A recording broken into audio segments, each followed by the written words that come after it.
Mucho antes de los incas, una civilización dominó los Andes con una fuerza misteriosa y una visión imperial sin precedentes. Los Wari, arquitectos del poder y el enigma, dejaron huellas que aún desafían el tiempo. ¿Quiénes fueron realmente?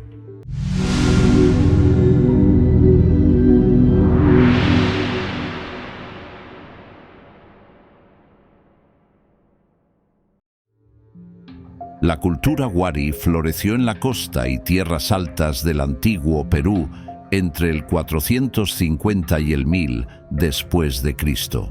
Centrada en su capital Huari, los Wari explotaron con éxito las diversas rutas que controlaron para construir un imperio administrado por capitales provinciales conectadas por una larga red de caminos.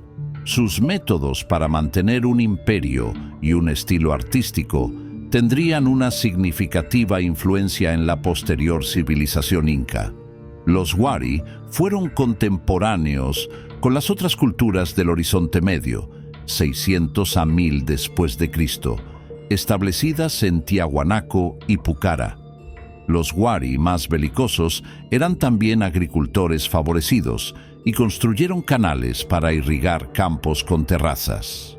La estabilidad económica y la prosperidad que esto trajo les permitió a los Wari implementar una estrategia combinada de poder militar, beneficios económicos y una simbología artística distintiva para forjar un imperio a lo largo del Perú antiguo.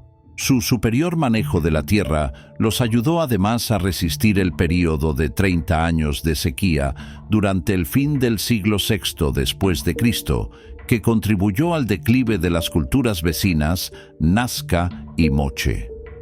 Los Wari sin duda estuvieron influenciados por culturas contemporáneas, por ejemplo, al apropiarse del dios del báculo Chavín, un dios muy asociado con el sol, las lluvias y el maíz.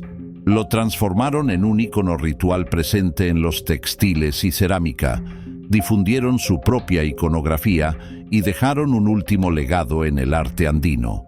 Los mejores ejemplos del arte Wari se aprecian en los hallazgos textiles que de vez en cuando representan al dios del báculo, plantas, la flor del cactus San Pedro, pumas, cóndores y especialmente llamas, lo que ilustra la importancia de estos rebaños de animales para los Wari.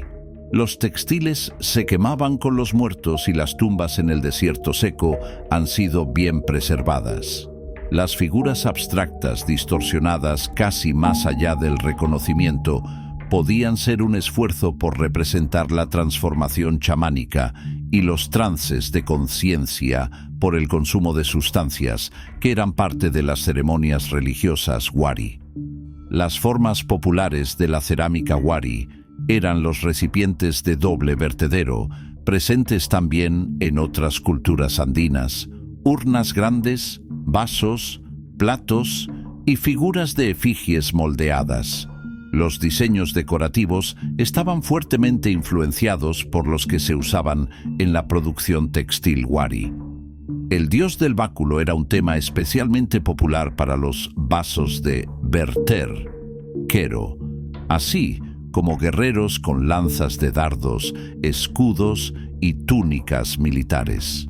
La presencia del dios de los báculos en las vasijas rotas Wari, que se asemeja a una divinidad que aparece grabada en la Puerta del Sol de Tiahuanaco, indicaría influencia cultural tihuanaquense.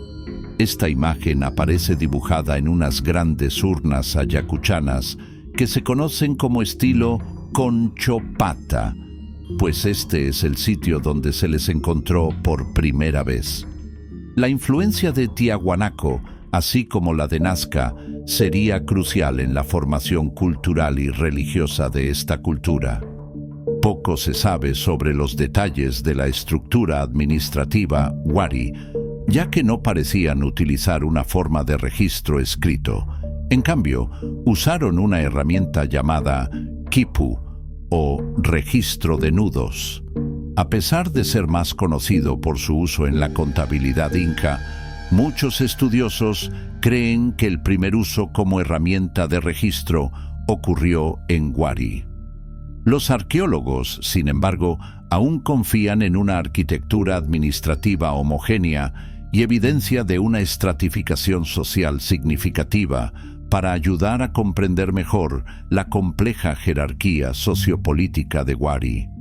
El descubrimiento a principios de 2013 de una tumba real intacta en el castillo de Huarmey ofrece una nueva perspectiva de la influencia social y política de los Waris durante este periodo. La variedad y extensión de los artículos funerarios que acompañan a las 3 mujeres reales indican una cultura con una riqueza material significativa y el poder de dominar una parte significativa de la costa norte del Perú durante muchas décadas. En el manejo económico, la sociedad Wari no tuvo posesión de la moneda ni el mercado. El Estado monopolizó el abastecimiento, producción y distribución de los principales recursos. Además, los Waris utilizaron varias modalidades de producción, tributación e intercambio.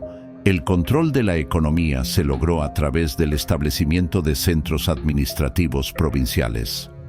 Los Waris implementaron el sistema de adjudicación de trabajo. Se piensa que dio origen a la mita. Exigía tributos en trabajo, días de trabajo para el Estado, en donde se repartían las horas y el trabajo a desarrollar, y se lo retribuía con alimento y alojamiento. Esta forma de organización de trabajo luego fue adoptada por los incas. Aunque las causas exactas del declive Wari no son conocidas, el rango de teorías va desde la sobreextensión del imperio hasta otro periodo de sequía extendida en el siglo IX después de Cristo. Cualesquiera que sean las razones, la región retornó a una situación de gobiernos fragmentados por varios siglos. El legado más duradero de los Wari es su estilo artístico, que no solo influenció a sus contemporáneos moche, sino también a la posterior cultura lambayeque y aún más tarde, a los incas. Muchos de los caminos construidos por los Wari también fueron usados por los incas dentro de su extenso sistema de caminos, así como el gran número de terrazas Wari para la agricultura.